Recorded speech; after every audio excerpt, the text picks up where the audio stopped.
Hello, Upcat takers, this is Sachika. Today, let's try to answer this problem. So, given x squared plus 7x plus 5 is equal to 0, what is the sum of these solutions? So, di ba usually, gumagamit tayo ng quadratic formula to find the roots of a quadratic equation. Pero, to find the sum of the solutions, we can actually use a shortcut called the Vieta's formula.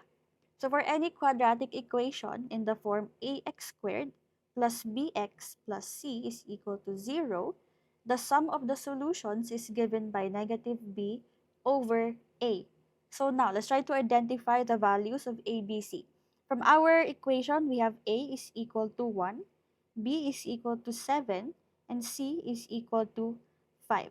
Now, let's try to substitute these values into the formula. So negative b over a is equal to negative 7 over 1, which is negative 7. So the sum of the solutions is negative 7. But how does it work? Let's try to prove it using the quadratic formula. Diba? The quadratic formula is x is equal to negative b plus minus the square root of b squared minus 4ac over 2a. Now, this positive negative is telling us that we have more than one root.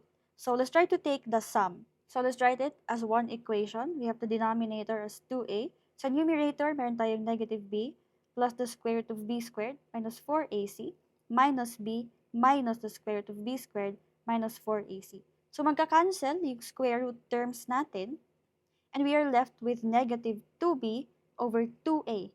Magka-cancel yung 2 and we are left with negative b over a. So kung di nyo ma-memorize yung Vieta's formula, you can always just derive it. And that's it for this video. I hope this helped you in studying for the UPCAT. Bye-bye!